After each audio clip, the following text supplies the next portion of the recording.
Good morning. Sometimes I come somewhere in Greece and I feel a weight of responsibility to do the place justice.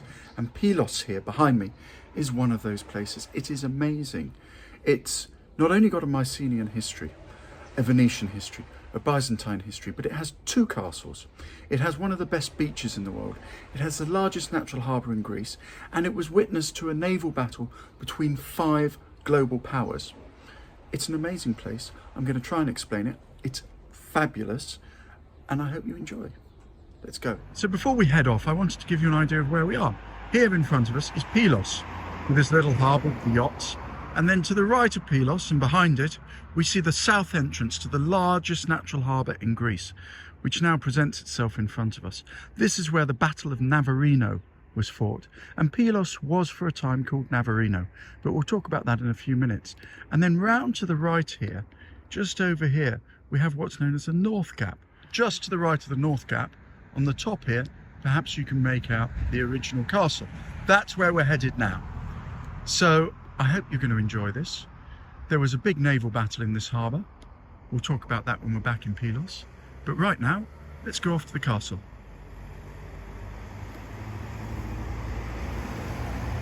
It's 7 AM, the sun's coming up, and I've just driven around Navarino Bay from Pylos over there, shaded in the background by the sun, to the north entrance to this natural harbour, the largest natural harbour in Greece. My intention now is to climb this hill and go and see the castle. I have good reason for doing this. This is the original castle, but I'll explain that when I get up there. And it looks like it's going to be a bit of a climb, so this will be a fun one. The path at least looks like it's relatively well signposted and walked, which is good. We'll see as we get up there. I'm really looking forward to this one. I've given myself a couple of hours to do it. I'm just going to take it easy. It's a 45-minute walk apparently, so that should work out quite well for me. Quite amazing straight off the bat. Here you see largest natural harbour in Greece, with Pylos basically under the sun. And then there are two entrances. As I said, this is a narrower of the two entrances. The north entrance, a bit more rugged apparently, but beautiful all the same, completely natural. Nothing man-made here apart from obviously the castle. And very impressive. Here we have our first view of the castle up here. I've only been going maybe 10 minutes. I've just left that natural pass through into the harbour behind me. And you can see here the castle on the hill. So it's looking quite positive. Beautiful day as well. And I've come early because it's going to be hot today, and I didn't fancy doing this in 25 or 26 degree heat, which is something you may consider if you decide to come and follow in my footsteps up here. So we've been going about 10 minutes and I've just turned around. I don't know if you can hear the noise of the waves here. Quite a roar. But this is the entrance, or the exit, the northern entrance to the harbour. You see absolutely magnificent, brutal rocks. Wouldn't want to sail onto those. And the Mediterranean beyond. Just beautiful. And really our first proper look at the castle and its scale. As I said, there are two castles in Pylos. This is the older one. It was abandoned in the 15th century, built by the Venetians in about 1210 from then onwards. But when the Ottomans came here in about 1500. They abandoned this castle because they said it was too ruined to defend and in the wrong place. And they built the new castle, which we'll look at in a few minutes, not to be confused with Newcastle in the UK. As you climb, the path becomes distinctly more mythological, I suppose, if you like. And I really feel like I'm stepping in the footsteps of the ancestors who used to live here, because this must have been the only path up this side.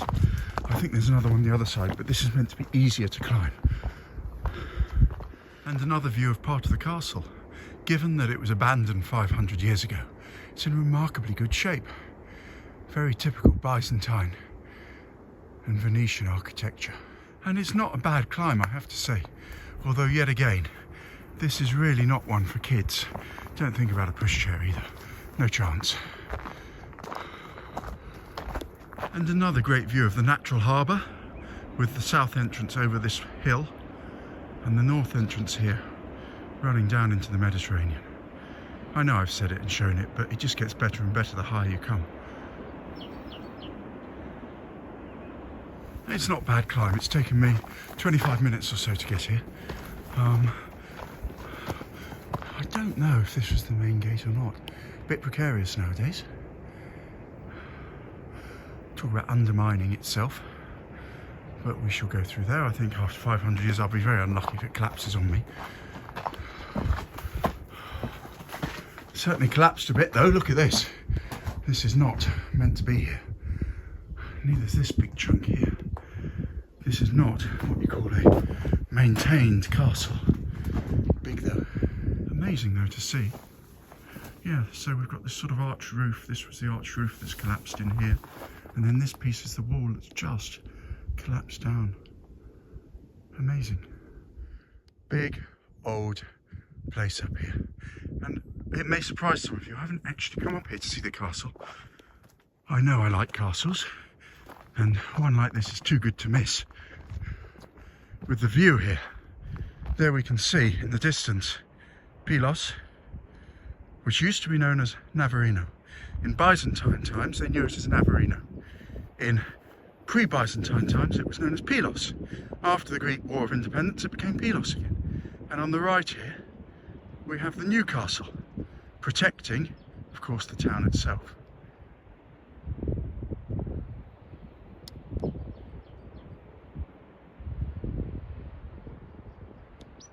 Good view.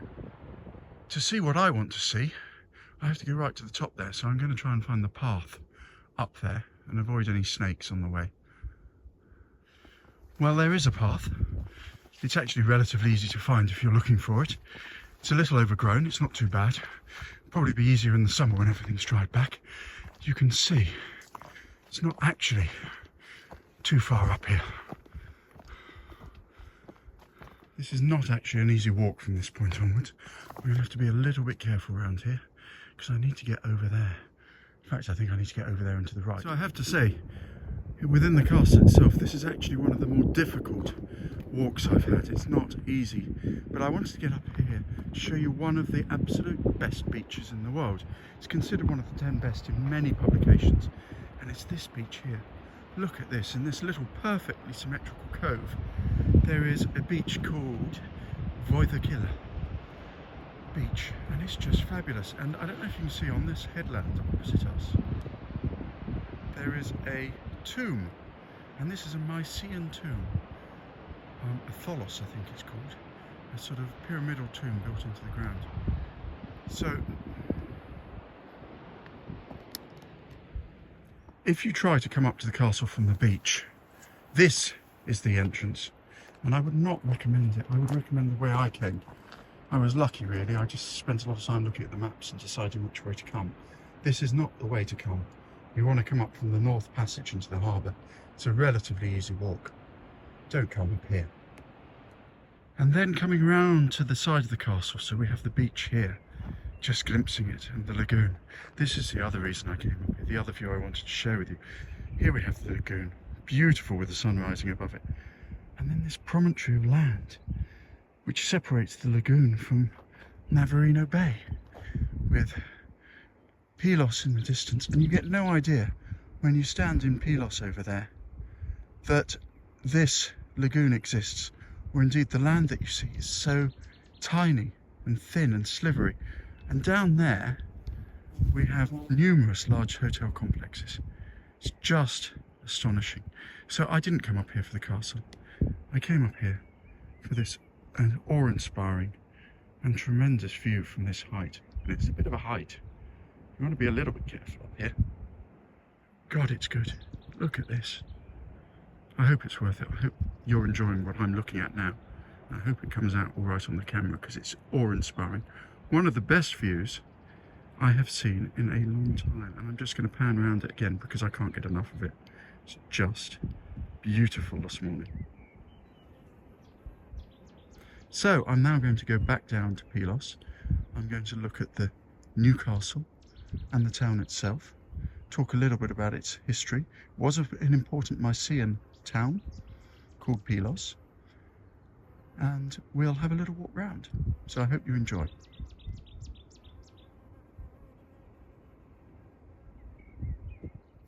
I have to say, this is why I enjoy this.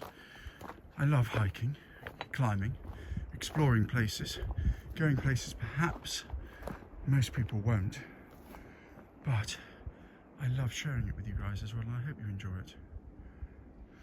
Walking down now, sun's still rising, and I feel like singing Mamma Mia at this moment. It's just amazing Greece. Any time of year, but spring, summer, fabulous. Early May, still not too hot, 8 o'clock in the morning. Fabulous. So I had a bit of time to spare, and I decided rather than go straight back to Pylos, I would walk with the midges around the lagoon, and I am walking literally around the edge of the lagoon, and go and see this beach. So I hope it's worth it. It should be. It's meant to be fabulous. But here we are, the lagoon, placid, beautiful. I can tell you, full of fish. I've seen loads of fish walking along here. And right at the foot of the cliff, really, the castle is somewhere up there. And rather unnervingly, there was a sign back there saying, stay away from the cliff. But then the path goes along by the cliff. You have all these rocks which have clearly fallen down at one time or another from the cliff. So I'm just hoping I'm lucky today. If you decide to do this in the summer, wear midge spray. I'm fine actually, I'm lucky. It's not quite their season yet. But I can imagine in a couple of weeks this path will be murder. And here we are, 20 minutes walk, a few midges, and probably the most beautiful beach in Greece. Pure and simple. Very little to match us. There are some fabulous beaches in Greece, but this is one of them. Just amazing. We'll pop down and have a very quick look, then I've got to walk back. Actually, it was relatively easy as a walk, till the very last bit where you've got 4 or 5 minutes of sand dunes, and the sand just gives underfoot. But wow, beautiful sand, you can probably see. Very shallow, very sheltered from the main sea. Absolutely fabulous. Forgive me if I don't walk all the way around. I unfortunately am up against time pressure now, but I couldn't not come and see this. Just amazing. And up on the hill behind us, we have the castle where we were a few minutes ago, and that little opening just there in the middle. That's where you have to go in if you climb up here.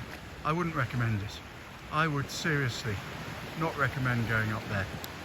I would go round the way I came from the north side, from the south side actually, but from the north entrance to the harbour. Just beautiful. Look at it this morning. It's 8:30 now.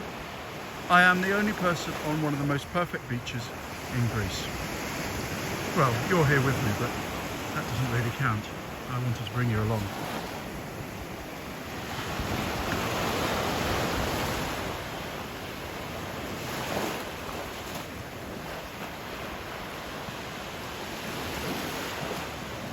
So here I am, finally down in Pylos, or as it used to be known, Navarino, looking at the harbour here, and I'm just going to pop up to the new castle. I think it's going to be quite interesting because it's very different architecture to the old Byzantine castle. So we'll have a quick look at that, and then we'll come down and have a look at Pylos. So the Venetians had held Navarino, as they called it, Pylos nowadays, from about 1210. They held it until 1500. When the Ottomans came here and captured the town, and indeed the Peloponnese as a whole, from 1485 to 1500. And the Ottomans realised that the Venetian castle we've just visited, the old castle, was in such a state of disrepair, and also of a style that they couldn't maintain. So they built this new castle here that we're going to have a look at now. Beautiful smell of pine trees up here. Now, entry was €6. It was only €3 to Methoni, but as they informed me here, there's a fantastic museum to have a look at, so I'll have to go and look at that as well. Apparently it's free. Well, it's not free, I've just paid €6 to come in, but anyway, you can see Byzantine Castle. But what I'm really interested in, apart from obviously the museum, is what's on the hill here, because this is much more like the Palmidi, for example, in Navplio, The Palmyrian naval was built about 1685 to 1715, actually by the Venetians, but it was built to withstand cannon fire. And that's a huge difference between this castle and the old castle that we've just looked at. This castle was built to withstand cannon fire, which was not a consideration, of course, with the Byzantine castles. So this one, at least the keep of this castle, the main centre of this castle, is built on an octagonal style, which allows it to repel cannon fire and ensure that when they put cannons on the walls, as they did, they had fantastic views from all angles. Big impressive main gate, but not really defensive. I don't think they were expecting to be attacked, although the walls do demonstrate that they were built for defence. But it does not look like they expected this part of the castle to actually be attacked. So this is a very typical layout for an Ottoman castle built in the 16th century, in that it's an octagonal design, 8 sides, and each side has a corner on it which they could put gun emplacements on, which would look over each and every angle of attack. And the walls were at a slight angle, and they were built to deflect cannonball, which was not the case, as I said, with the Byzantine castles. I'm not sure how far up we can go. I'm going to go and have a look. You always had this inner courtyard. You can see where people could live, they could store foods and materials safely.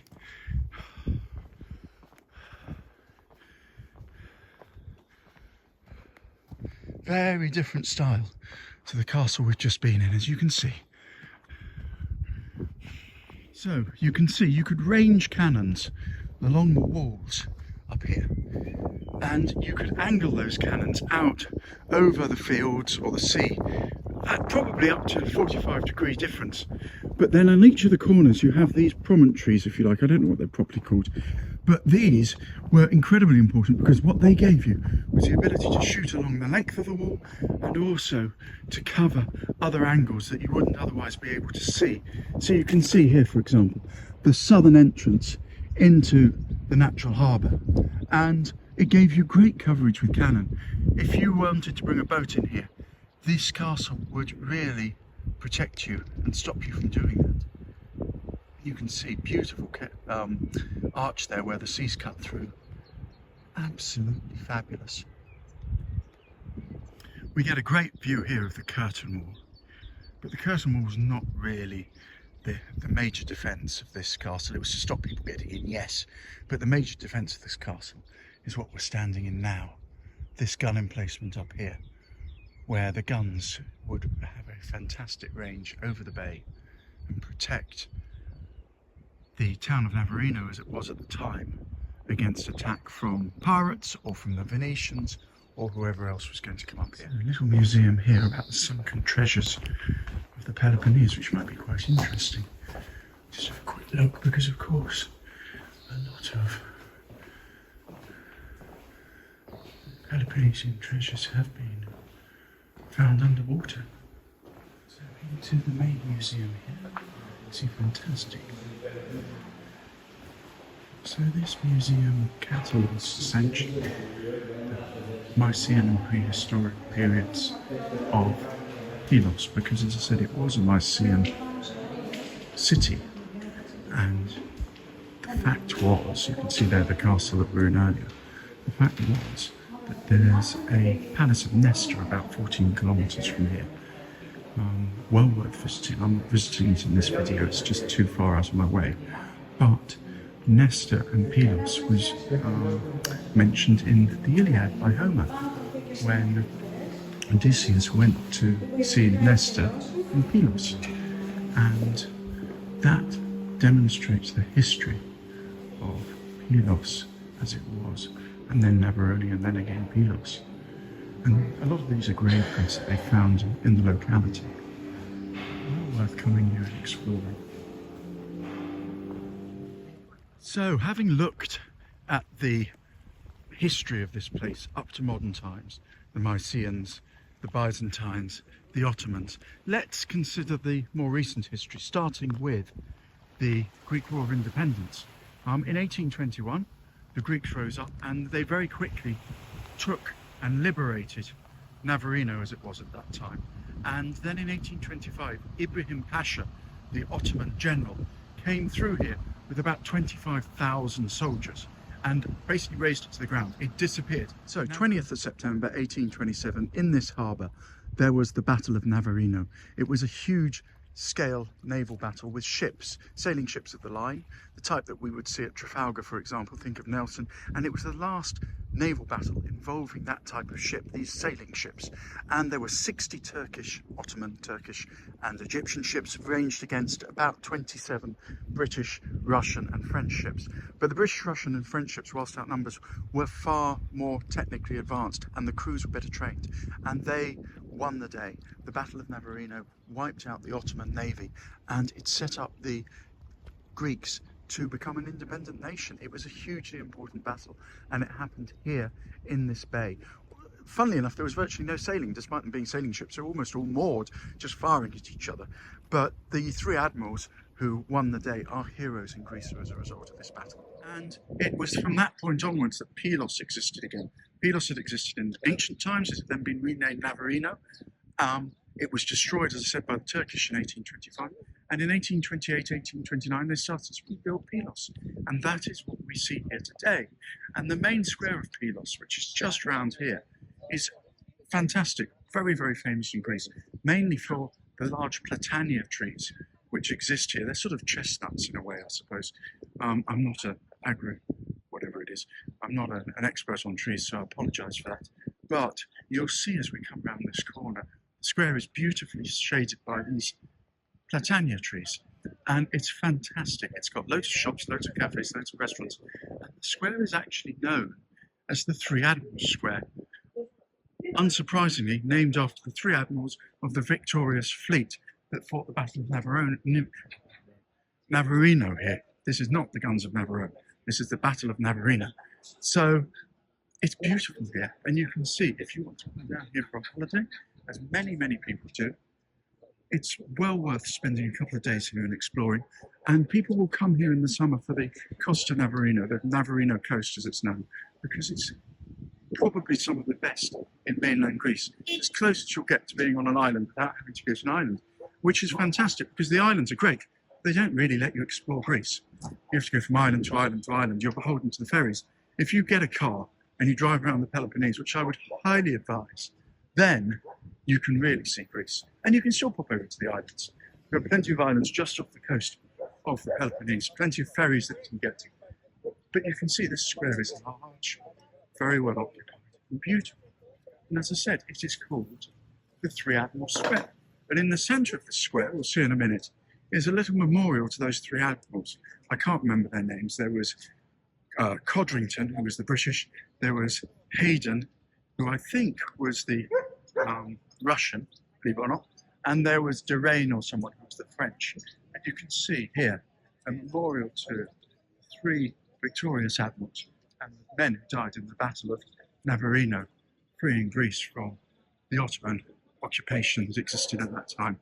And I would highly recommend coming to Pylos. It's well worth exploring. You can see here, fantastic. So I hope you've enjoyed my little walk around Pylos. You can see two castles, Mycenaean civilization, Byzantine, Ottoman, the Battle of Navarino, the largest harbour in Greece, natural harbour in Greece, and also the best beach. It's got everything. I would highly advise coming here. Please watch some of my other videos, subscribe if you like what I do, and I'll see you again soon. Thank you.